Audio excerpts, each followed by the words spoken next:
Hello students, my name is Pragati Misra. In our last video, we were discussing about the definition of kernel of homomorphism. Today we will discuss a very important theorem of kernel of homomorphism, and we will see the statement as well as proof of this theorem. And this theorem is very important for the UG students. So those who are UG students, please watch my videos regularly. This is very helpful for you. Now we will start our video. So the theorem is, if F is the mapping from G to G dash is a group homomorphism, then this function F is said to be 1 1 if and only if this statement is true in both directions, that is F is 1 1 if and only if kernel of F contains only identity element, where E is the identity element of G. Firstly, I want to explain that what is the theorem saying. It is saying that if F is 1 1, this function should be homomorphism first, and then this function will be 1 1 if and only if its kernel of F contains only identity. And if kernel of F contains only identity, then our given function must be 1 1. So this statement is true in both the directions. Now I will start the proof of this theorem. So firstly, we suppose that the group homomorphism F from G to G dash is 1 1, and then we show that its kernel of F contains only identity. So let some element K belongs to the kernel K, then F of K, since we know if this element is belonging to kernel, then this element will goes to the identity of G dash. So F of K can be written as E dash, where E dash is the identity of G dash, because I told you that all the collection of all those elements which are mapped onto the identity of G dash, all those elements belongs to the kernel K. So, and since identity is always mapped onto the identity, so this E dash can be written as F of E, and also F is homomorphism, so we can write E dash as the F of E. Now if we apply the definition of 1 1 condition, because we have assumed that F such that G to G dash is 1 1, then if the images of two elements are same, so the elements must be same. So this implies K is equals to E. Now we have assumed that K was coming from the kernel K, and that is equals to identity. So our kernel contains only identity element, and this proves our first part, that is the necessary part, that whenever the given group homomorphism F from G to G dash is 1 1, in that case the kernel contains only identity. Now we will prove the converse part, that says that if kernel of F contains only identity element, then the function should be 1 1. So we will do that. In the converse part, we suppose that the kernel contains only identity element, and then we consider F of A is equals to F of B. Since this is the definition of 1 1 function, so you can remember in this way that the 1 1 function starts from F of A is equals to F of B, and this A and B are coming from the group G. Now if B is belonging to G, since G is a group, then B inverse also belongs to G. Now so that we can write it as F of AB inverse, and by the definition of homomorphism we can write it as F of A into F of B inverse. Now this F of B inverse can be written as F of B whole inverse. Now since F of A was equals to F of B, so we can write at the place of F of A as F of B. So this becomes F of B into F of B whole inverse. Now this can be written as in the combined form F of B inverse, that is equals to F of E, since B inverse is equals to identity of G. Now every identity element is mapped onto the identity element of G dash, so F of E goes to E dash. So what we get, that AB inverse is also goes to E dash. This means that all the elements which goes to the identity of G dash belongs to the kernel K. So this AB inverse must belongs to the kernel K, and if this is belonging to kernel of K, so this must be equals to identity, because we have assumed that the kernel contains only identity element. So this AB inverse must be equals to the identity, and if this is equals to identity, then we can write that A is equals to B. Now the definition of the 1 1 function is satisfied, since we have assumed that F of A is equals to F of B, and we prove that A is equals to B. So for the same For the two images of the elements which are same, the elements are also same. So this is the condition of 1 1. So the function is 1 1 also.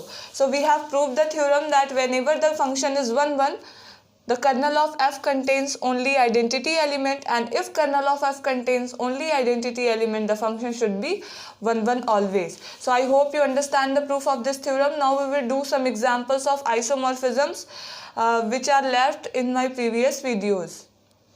So this is our next example. It says that so that the mapping f from g to g dash given by f of x is equals to x inverse for all x belongs to g is an isomorphism. That is, this function that is g will be isomorphic to g dash if and only if g is abelian. If g is abelian, then g is isomorphic to g dash, and if g is isomorphic to g dash with this function, then g is abelian.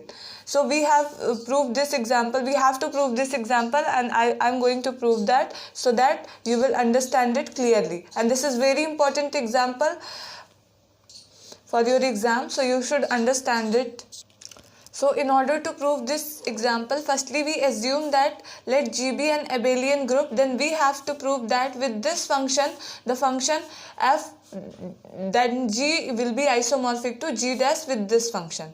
Firstly, we have to assume that let G be an abelian group, then with this function G will be isomorphic to G dash. And in order to show that G is isomorphic to G dash, firstly we have to show that the function is 1 1, it is onto, and it is homomorphism as well. So then we can say that G is isomorphic to G dash. So we will show each and every condition one by one. So firstly we will prove f is 1 1. Since for xy belonging to g, by the definition of 1 1 function, we can write f of x is equals to f of y.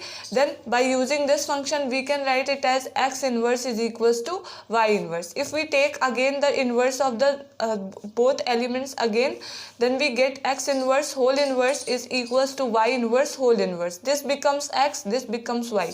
So what we are getting, that x is equals to y. So for the two elements images which are equal, the elements are also equal. So this is the function of this is the definition of 1 1 function. So we can say that f is 1 1.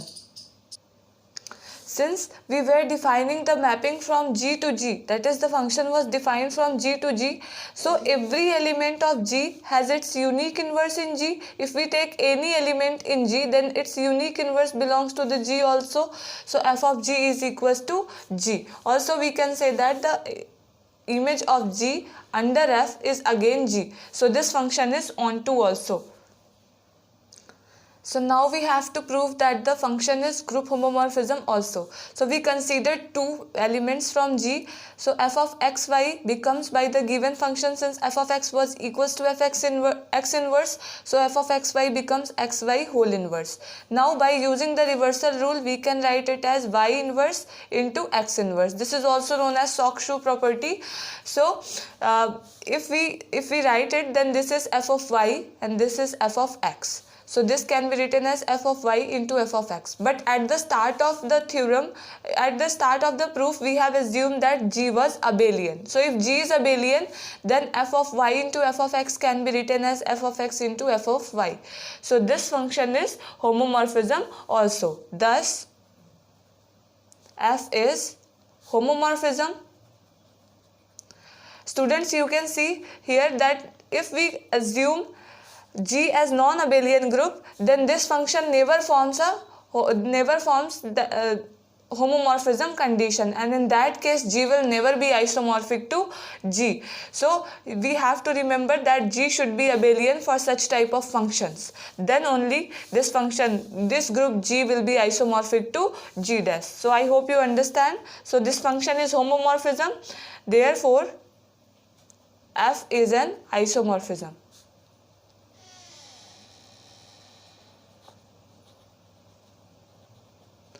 Now we will do the converse part of this theorem. In this part, we assume that f is an isomorphism, and we have to prove with the help of the given function that the given group G is abelian. So conversely, suppose that f is an isomorphism. If f is an isomorphism, then it must be homomorphism also. So f of xy can be written as f of x into f of y. by the definition of group homomorphism. And if we use the property, our function, if we use the definition of our function, then this can be written as x inverse into y inverse, because fx was equals to x inverse and then fy is equals to y inverse. So we can write it as by using, and this can be written as xy whole inverse. We are approaching from both sides, that is f of xy can be written as xy inverse by using the definition of function, and fx can be written as x inverse and fy can be written as y inverse. Now if we use the reversal rule over this element, then this can be written as y inverse into x inverse, and this is our x inverse into y inverse. Now if we take the inverse on both sides of then we get y inverse x inverse whole inverse is equals to x inverse y inverse whole inverse. So after solving it, we get yx is equals to xy, and this is true for all xy belonging to G. So this implies what? The condition of commutative property is satisfied, that is the commutative property is satisfied. So we can say that G is abelian. G is an abelian group. So students, you can see that whenever a function of form f of x is equals to x inverse is given, and then you have always remember that when G is abelian, then only this function can form isomorphism, and if this function is forming an isomorphism, then G must be an abelian group. So this was very important example and you should always remember this. So I hope you understand this example and you like today's video. If you are liking my content, please subscribe my channel. Thank you.